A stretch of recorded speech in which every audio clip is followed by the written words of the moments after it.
Steven, au Conseil de Pro, on va parler de l'arbalète, de l'importance de bien entretenir son arbalète. Et il y a différentes techniques, différents produits qu'on peut utiliser. Effectivement. Dans l'ajustement de l'entretien d'un arbalète, c'est relativement très simple. Ça repose toujours sur une même mécanique de base, que ce soit un arbalète comme une Excalibur qui n'a que 2 branches et une corde. On part toujours du fait qu'ils ont un télescope, ou en général, ils les ont presque tous. Donc, à la base, on a une corde, des câbles, dans ce cas-ci, des branches, des poulies et un télescope. Première chose de prime abord qui est à faire, c'est de s'assurer que tout l'ensemble ne soit pas usé prématurément. Donc, on va toujours aller vérifier l'état de nos cordes, de nos câbles, pour pas qu'il y ait du jeu prématuré. Dans le fond, il n'y a pas de poils qui ressortent. Généralement, c'est des cordes qui sont quand même à des fortes tensions. Si on néglige cette partie-là, ça peut nous péter au visage, c'est assez... Après ça, on va avoir l'usage d'une cire. Cette cire-là, elle, vu que la corde est une fibre synthétique, c'est un plastique dans le fond, elle va permettre de préserver des UV, des intempéries, de la chaleur, la corde pour l'empêcher de s'éroder, si je peux dire. Après ça, sur le pont, on va utiliser un lubrifiant qui n'est pas une cire, parce que la cire, elle, va gommer.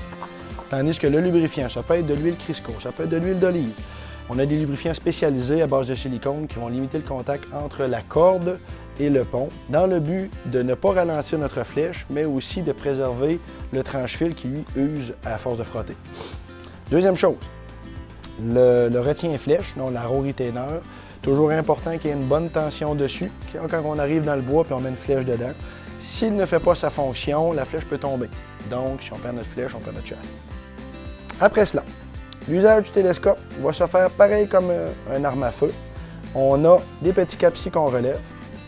On a une petite molette qui va servir à faire le haut, le bas, dans ce cas ici, le gauche et le droit. Et on a aussi une petite lumière à l'intérieur pour nous aider quand on tombe en situation de faible luminosité. Le haut, le bas, on va jouer d'un côté ou de l'autre pour faire remonter ou descendre la flèche. Et de l'autre côté, c'est la même chose. Donc, à la base, on récapitule. On doit toujours vérifier l'état de nos branches, nos cordes qui sont la première. Dans le fond, c'est les pneus de la voiture. Dans le cas du pont, toujours s'assurer qu'il est exempt de bosses ou de choses, de débris dessus. Le télescope ne doit pas être endommagé, donc pas de POC. Et s'assurer qu'il a été bien ajusté avant la saison. Meilleur conseil que je peux vous donner, n'attendez pas au mois de septembre pour faire ajuster pour votre chasse. C'est au début de l'été qu'il est le temps de prendre le temps pour inspecter votre arbalète, de tirer avec pour s'habituer et en même temps, on s'assure d'un gage d'une belle chasse. Merci, Steven.